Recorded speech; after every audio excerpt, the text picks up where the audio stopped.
Hello everyone, my name is Ian Versusa Reyes, a nursing student from LPU Batangas. So for today's video, I'll be doing my health teaching about the risk of dengue fever. So, do you know about dengue? Sa ulala. Sa. But before that, yeah, I'll just give you a leaflet, this one, yeah, to see or how the dengue forms. So, I'll start. What is dengue? Dengue is a viral infection caused by dengue virus, dengue. So, through human through the bites of infected mosquitoes. A viral infected transmitted by Aedes mosquitoes. So, Aedes mosquitoes, as we can see, mosquitoes, Aedes mosquitoes is like this one, a black, and then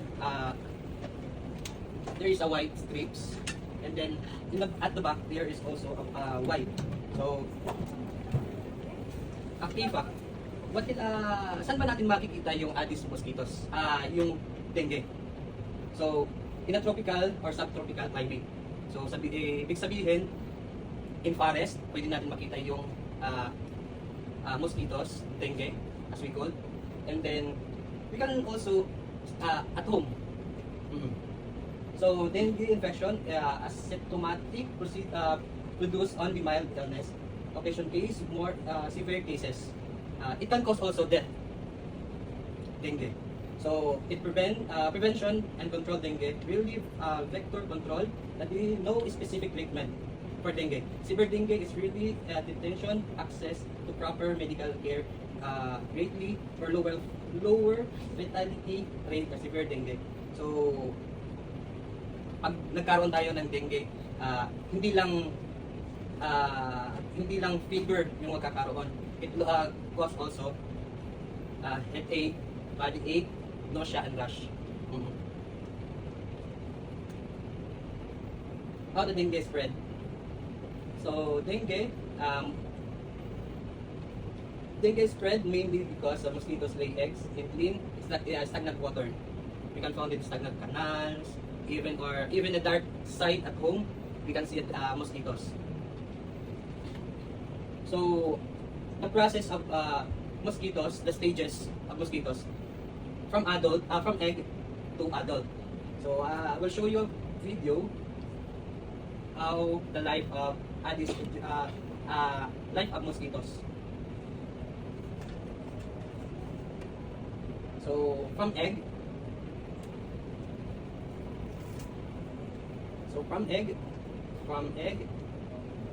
yeah, day one, mosquitoes larvae called wranglers.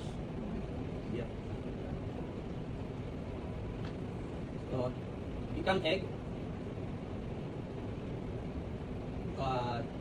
Pupa. Pupa.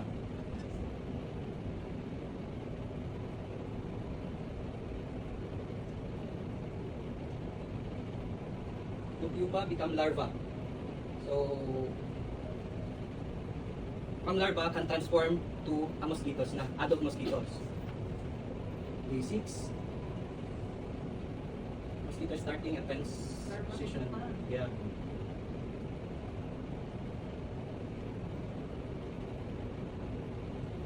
The pupa stage is much like a caterpillar, same like caterpillar. From egg to caterpillar.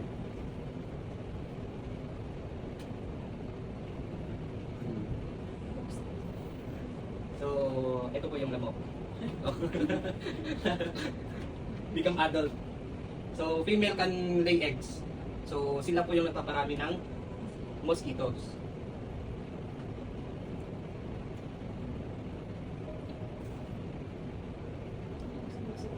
Mm.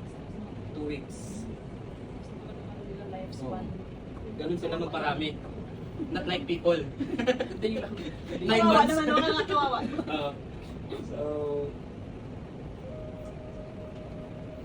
So that's the life, the cycle of mosquitoes. What are the signs and symptoms of dengue?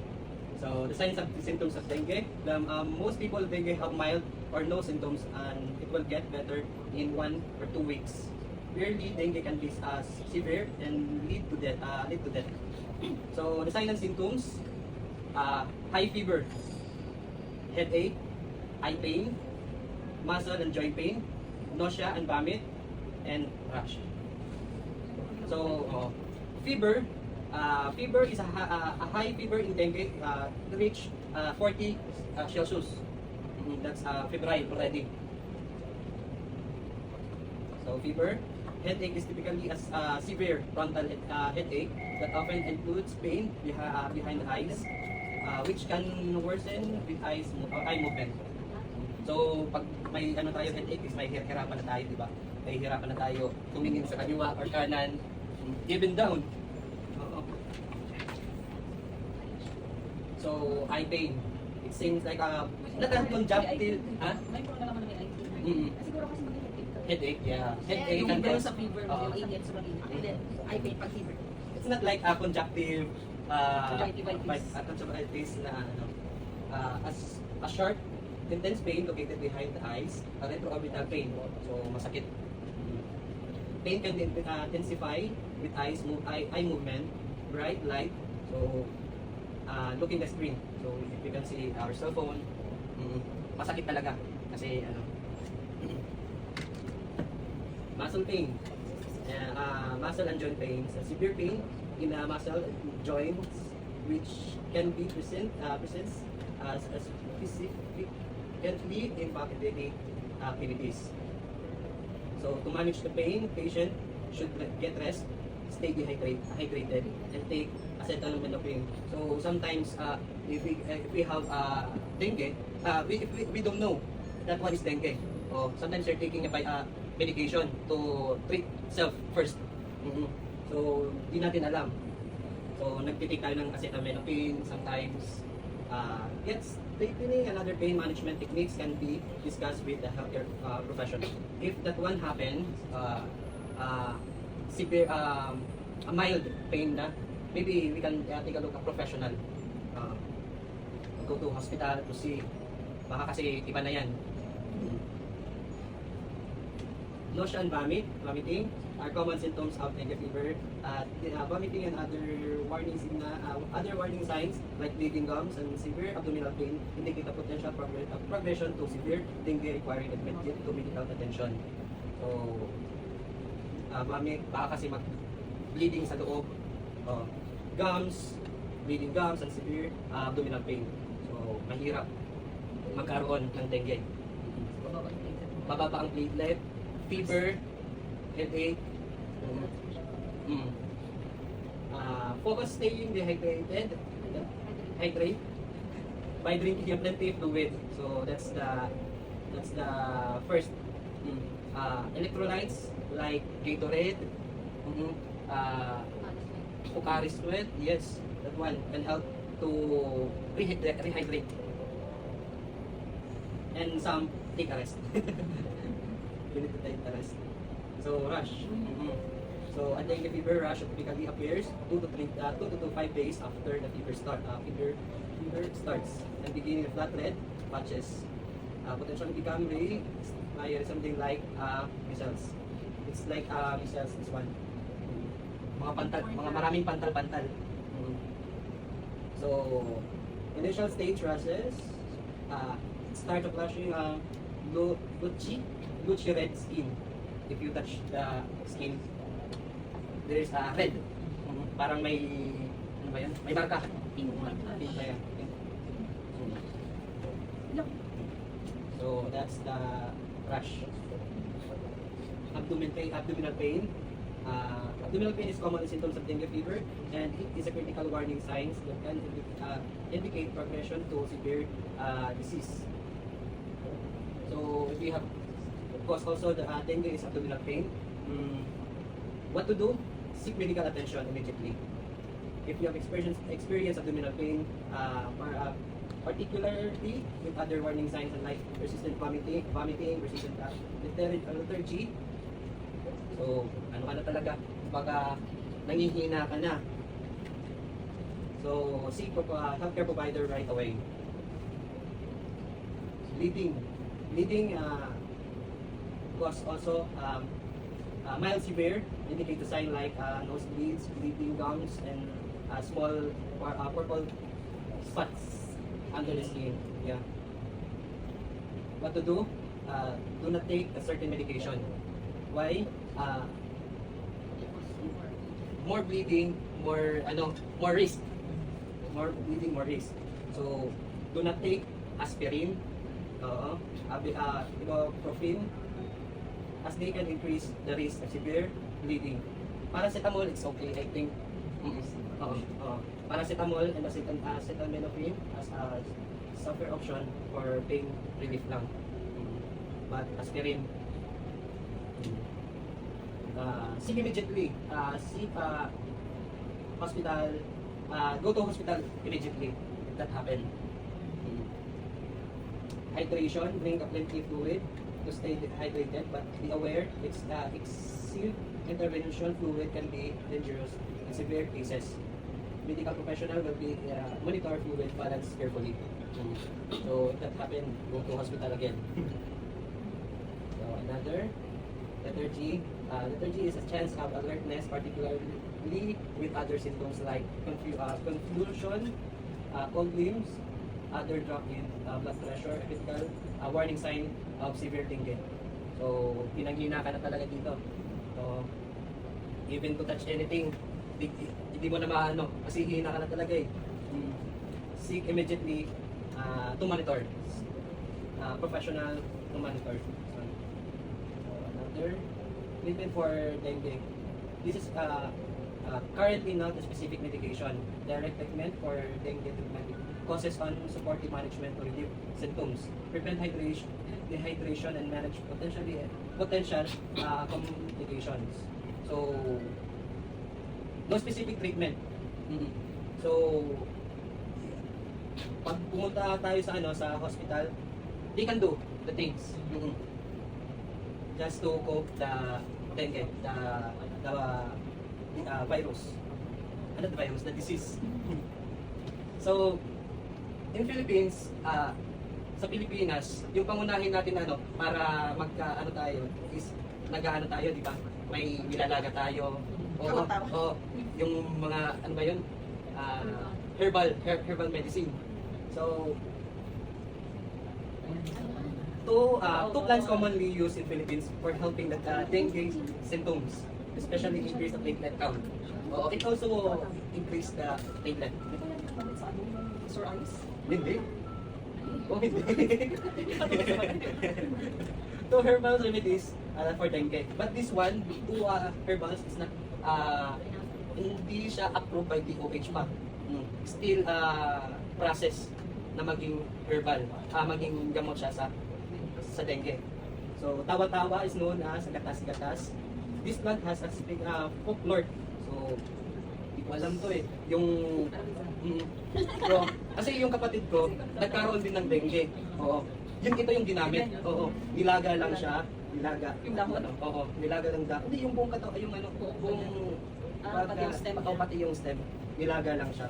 Ay, no. Oo. Habang nandun siya sa ospital, di ba, pag bumababa yung platelet, yun yung sabi nila, yun yung nakakatulong. Ginawa ng nanay ko. Siya naglaga, nag-stem. Yun yung pinapainom. Para tumaas ang platelet.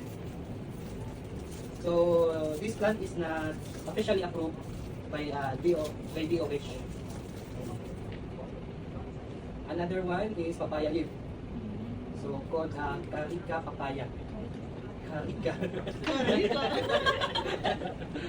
Papaya leaf juice is a commonly traditional remedy across Asia for dengue, showing evidence of increased platelet also. Platelet counts in patients. So, ito din, pero yung sa amin hindi yung leaf, kundi yung bulaklak niya. Oo. Ewan ko kung meron, di ba may tinatawag na lalaking papaya? Yung lalaki. Oo, yung babae yung nagpaparami, yung lalaki yung Yung lalaki may bulaklak? may bulaklak. Yung lalaki may bulaklak? Oo. Yung babae? Yung babae yun yung maraming bunga. Ah. Oo. Sabi nila, Oh, yun ang nakakaano Kasi ko. hindi siya nakabunga. Yung lalaki, hindi kasi yung nakakabunga. So, hindi mo alam. So ano ang iinumin ko yung babae ko? Yung lalaki Yung yung lalaki. Oo. But here, it's the leaf, according to the DOH also. But that one is not approved. Only, only yung herbal lang na ano natin. So, DOH advised that the herbal treatment for dengue should only be used by supportive therapy alongside medical supervision. So, hindi talaga advice ng hindi pa talaga ng DOH. Kumbaga, kumpara sa atin lang, therapeutic.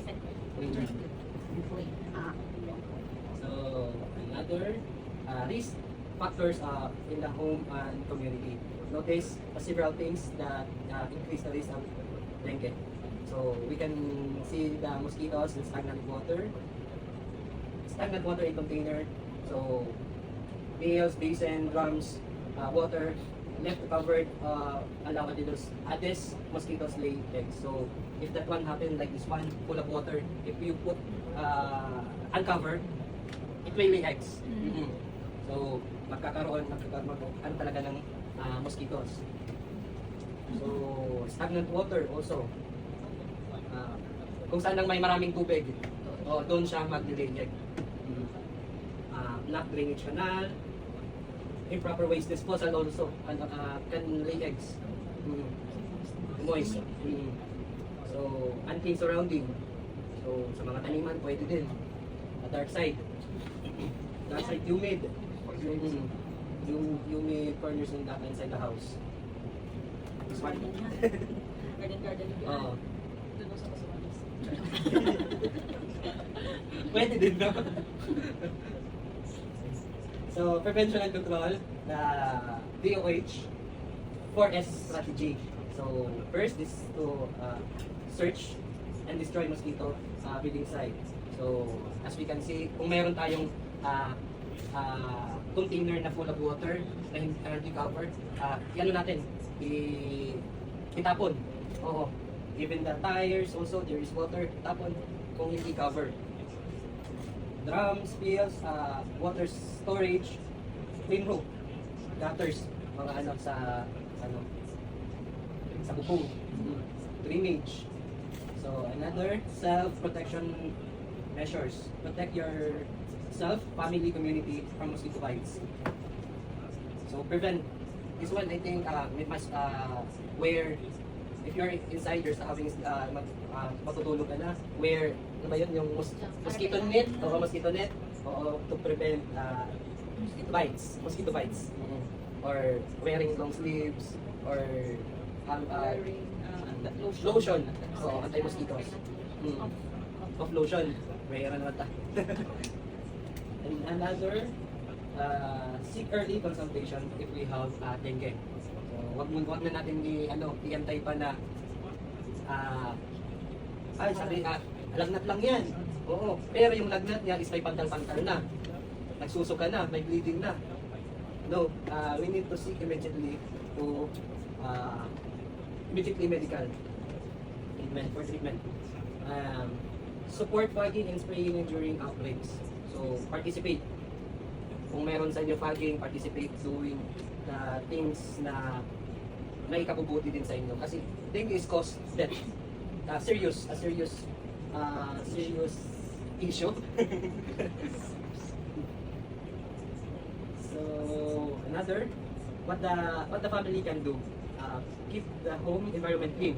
So must be practice the DOH 4S. What's the 4S of search, self-protection measures, 6 early consultation. seek early consultation, and then support tagging. Yeah, that's the 4 strategies.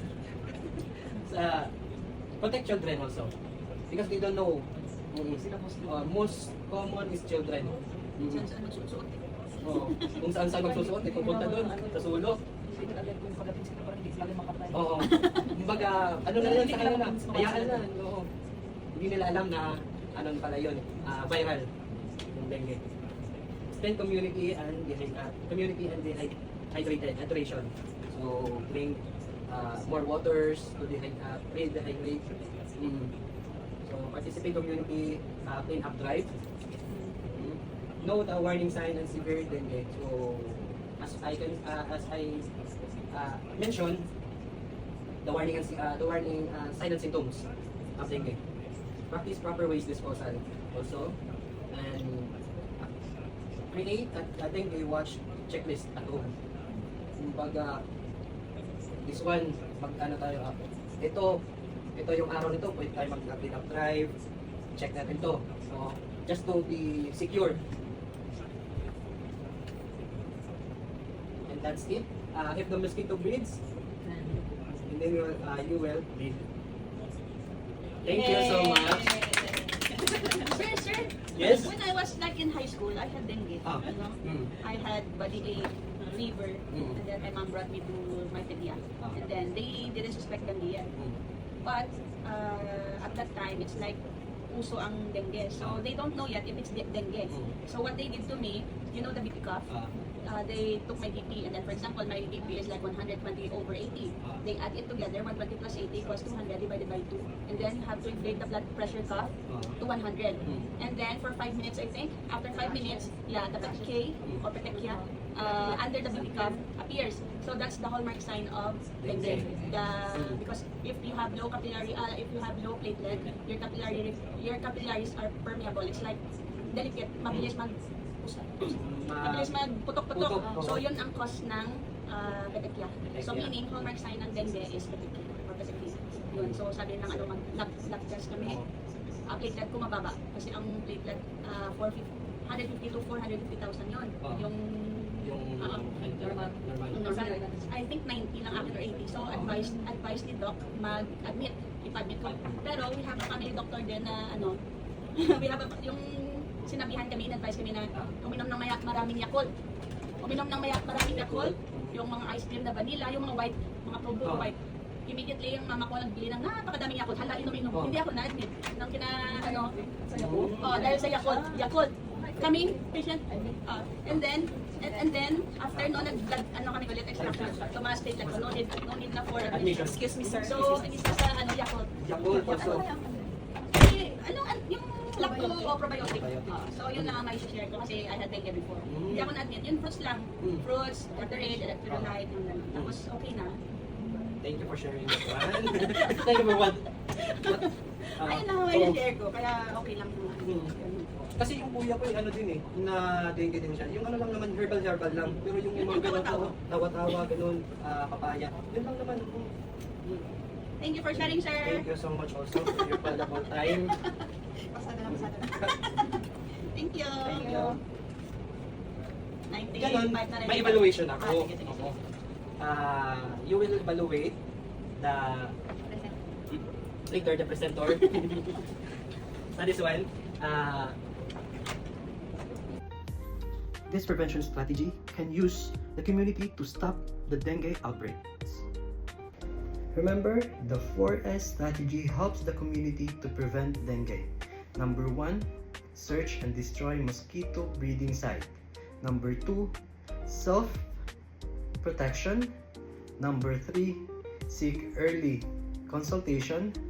Number 4, support fogging during dengue outbreaks. Clean today, safe tomorrow, prevent dengue.